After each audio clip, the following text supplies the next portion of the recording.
चलिए साथियों, नमस्कार। मेरा नाम अर्जुन है और इस वक्त मेरी मौजूदगी जौनपुर मुख्यालय पर जो भारतीय स्टेट बैंक का क्षेत्रीय कार्यालय वहाँ पर है। और बहुत सारे लोग आज यहाँ क्षेत्रीय कार्यालय पर आए हैं। क्या कुछ कारण है, क्या कुछ वजह है, ये बातचीत करते हैं। क्या नाम पड़ेगा आपका? मोहित कुमार गुप्ता। क्या समस्या मोहित भाई? सर, हम लोग CSP चलाते हैं, ग्राहक सेवा केंद्र, जो आधार सेंटर जहाँ पे कस्टमर पैसा निकालता है। हम तो कस्टमर का पैसा सेफ रखने का पूरा अपना जितना हो सकता है निभाते हैं, लेकिन हमारा ही पैसा जब सेफ नहीं रहेगा तो फिर हम कस्टमर का पैसा कैसे सेफ रख पाएंगे। हम लोगों के कंपनी जो है, हम लोगों को पहले बैंक से कोड मिलता था, लेकिन अब कंपनी के द्वारा मिल रहा है और कंपनी जब भी चाहती है मनमानी पैसा हम लोग के वॉलेट से काट लेती है। पहले ये OD अकाउंट मिलता था तो हम लोगों का पैसा सेफ रहता था, कोई भी उसमें कोई हस्तक्षेप नहीं कर पाता था।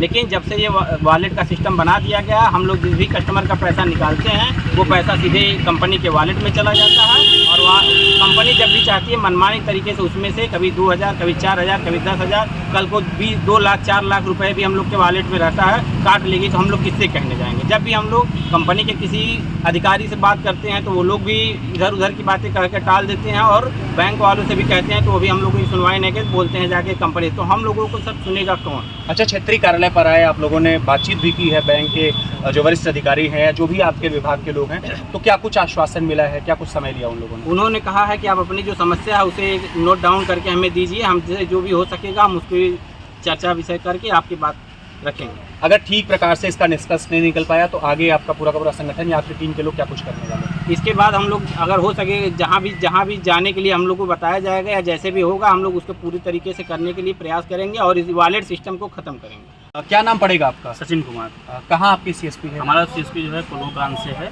अच्छा, क्या मामला है, जरा बताएं। मामला ये है कि जैसे हम लोग पैसा एक पोर्टल सिस्टम इन्होंने बनाया हुआ है, जो पैसा हम लोग लेन देन करते हैं वो एक कंपनी के पोर्टल में रहता है। लेकिन जैसे हमको कैश लाने की दिक्कत होती है, कैश ले जाने की दिक्कत, बांटने की दिक्कत होती है, तो वॉलेट के थ्रू जब हम पैसा रिक्वेस्ट डालते हैं कि हमारे खाते में पैसा आए, हम जाके कैश ब्रांच से ले लें, तो वो पैसा अगर 11 बजे रिक्वेस्ट डालते हैं तो वही 11 बजे तो पैसा कट जाता है पोर्टल से, लेकिन वो पैसा कभी 3 बजे, कभी 4 बजे। अब बताइए, जब बैंक बंद हो जाएगा तो हम कैश कब पाएंगे और कैश बांटेंगे कब? तो हम लोगों के इस वजह से हम लोग को लेन देन में भी काफ़ी प्रॉब्लम होती है। कंपनी का अधिकारी से बात करते हैं तो वो कहते हैं बैंक कंपनी की सुविधा है उसको फॉलो करना पड़ेगा।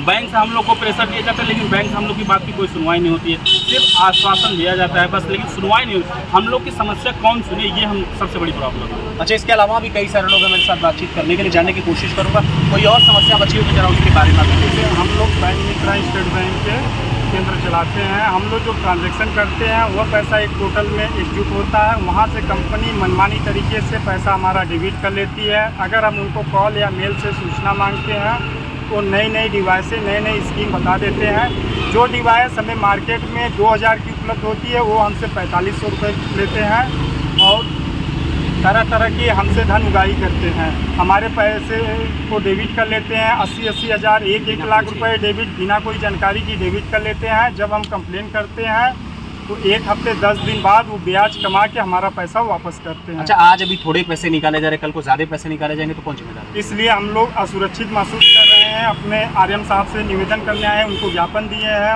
उनसे रिक्वेस्ट करते हैं कि हमारा ये पोर्टल सिस्टम हटा के OD अकाउंट खोला जाए, अन्य बैंकों की तरह जो हम लेन देन करें वो हमारे सीधे OD अकाउंट में जाए, जिससे हम सुरक्षित महसूस करें। खैर, इस मामले में जब समस्त CSP संचालकों ने स्टेट बैंक ऑफ इंडिया के क्षेत्रीय कार्यालय पर अधिकारियों से मुलाकात करने की कोशिश की तो उन्होंने पूरे के पूरे मामले को सिरे से नकार करके पल्ला झाड़ लिया।